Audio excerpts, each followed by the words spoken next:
Welcome to Toffee TV. We are having an opposition preview. We've got Flav from Ball Street and the Fighting Cock. We are literally backed by Ladbrokes. Literally backed. I apologise for the redness of this set, but we are on the Ladbrokes Fan Friday set. We've been talking about Everton and Spurs, and we're going to do it again. Yeah. So, confident coming up to Goodison.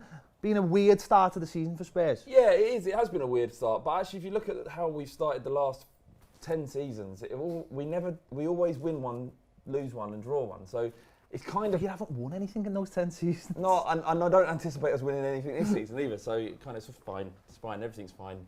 I am a little bit... I'm always a bit tetchy coming to Goodison Park. I do like the stadium. I like what it's about. It's very close in on the pitch. It's the way what I loved about White Hart Lane, and now it's gone. I'm very sad that we won't have that anymore. But you know, we haven't had a terrible record there, and we haven't had a terrible record against Everton. I think the last time we lost was 2012. Sort of coincided with our upturn in form with Pochettino, especially in the last few games. But you guys have signed really well. Rooney's on fire. He's back a place where he's truly loved by everybody. So he's going to be dangerous at the weekend if he plays. I am nervous. I'm kind of tetchy about it, but you know, you've got to play everyone in the Premier League twice. It's hard, isn't it, this stage of the season to start really delving deep into games to preview them, because the season is still fresh. We've just come off that international break. It feels like the season starts now, but you know, you sign players late. So it's going to take Spurs a little bit. I mean, the crux of the team's pretty much there, but you're going to take time to find your feet, especially with the Wembley aspect of things. I mean, how much do you play into that? I don't really. I think obviously, hang on. I mean, there is obviously a disadvantage. You're giving up your home advantage to play in a stadium that you're not familiar with, and some of the reasons why people do so well at home is because they're almost intangibles, and they feel at home. They can see. Like Alderweireld talks about being able to hit a pass without looking at White Hart Lane, but Wembley's overhitting it and all that kind of stuff. So look, there are elements to it, but we have played well against Chelsea. We were unfortunate to lose that. We were really going for them in the second half of that game, and they're a quality side, and they snatched the win. Burnley, you know, we had a bad 5 minutes towards the end of the game. Another day we would have won that as well. So it's, you know, it's not. It's an easy narrative. It's an easy story to tell by the press. It's not a huge issue, although it's not White Hart Lane, obviously. Is it important that, as Spurs fans, you don't fall into the trap of using that as you know, because using this weird curse, if you start playing into that yourselves and everyone start going, oh, it's because of the curse, then you perpetuate it, don't you? Exactly. It becomes a reality to some degree. Everybody hates it. Everybody hates it at Wembley. You won't find a single Spurs fan going, yeah, lovely this. Isn't it? Everybody hates it. Everybody's counting down. We've got 16 more games at Wembley, not including the Champions League. The sooner they're over, the better. 19 games then.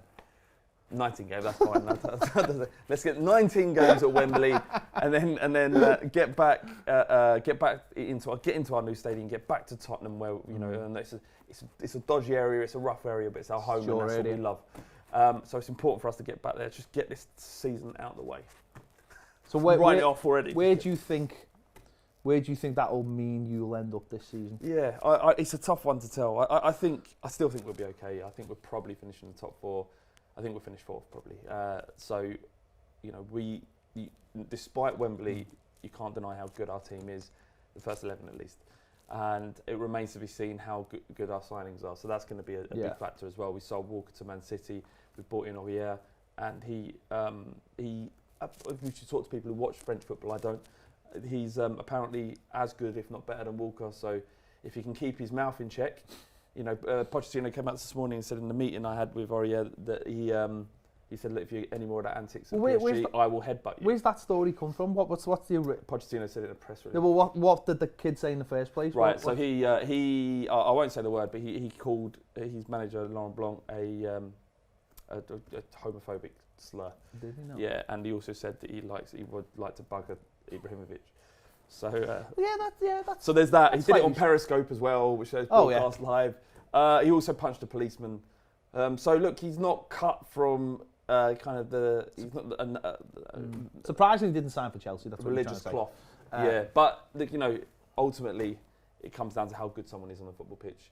We needed a replacement for Walker. Trippier, as much as I bang the drum about him playing so many games, he can't run.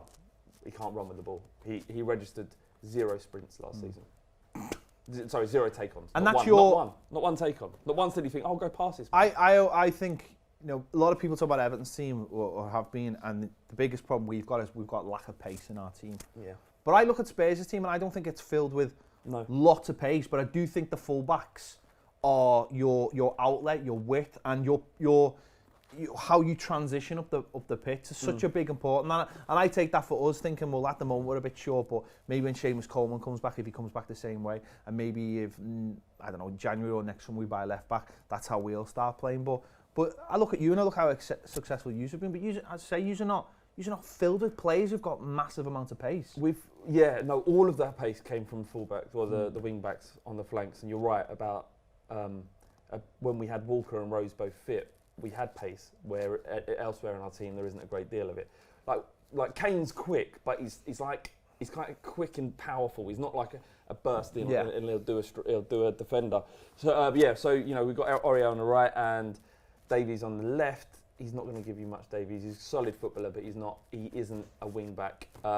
Coleman's a great shout, actually. You know, he's the kind of player that if he's perfect for that wing back role. He's so quick, direct, such a good player, and it's a shame what happened to him. And hopefully he comes back healthy and is the same player, because it's that you're going to need fullbacks with pace in order to play that free at the back system. If that's what Koeman wants. I mean, the obvious answer to the next question would be Dele Alli and Harry Kane, but you know, apart from those two, who's going to be the main threat for you guys? Well, our threat actually lies in Eriksen. No, not because he's likely to score, but he's so difficult to mark. Pulls defenders out of shape. You know, most teams will sit up in front of you and be very conservative.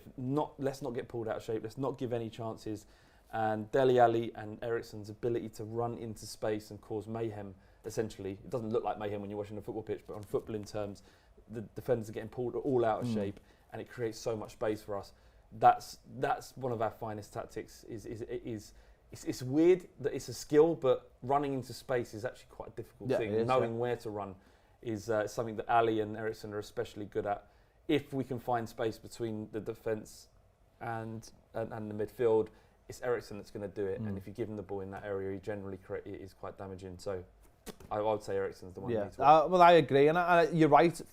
The lack of pace. If you've got players who know how to find space, that's more important, I think, because you can have players who are fast, but it doesn't mean they're intelligent. And intelligence, I think, trumps pace. Yeah. And what's also great about the Everton and Spurs fixture is you generally it isn't both teams come out and attack. They've both got attacking mind managers. The game last year, at the first game of the season, I thought was a fantastic game that we were probably lucky to draw in the end, but it was a great game of football.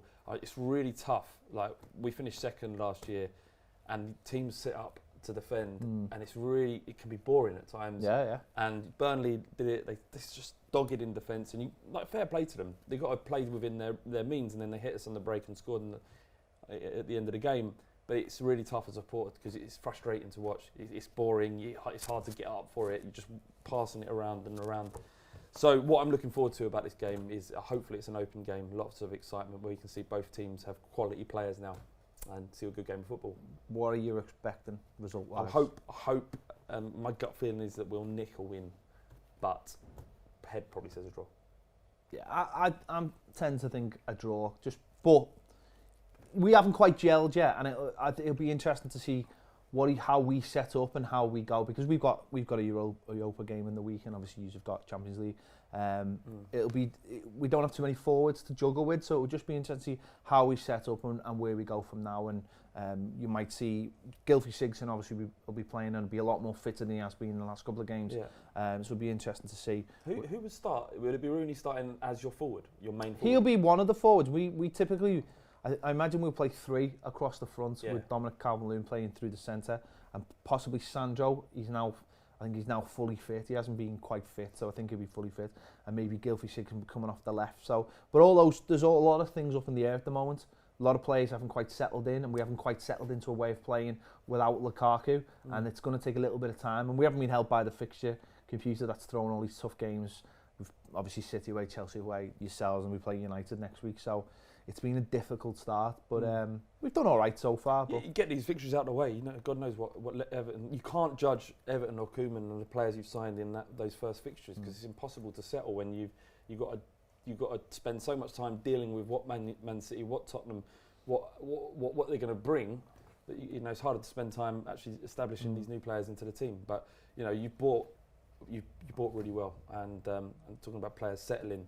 You know, I've seen players at Spurs that have never settled.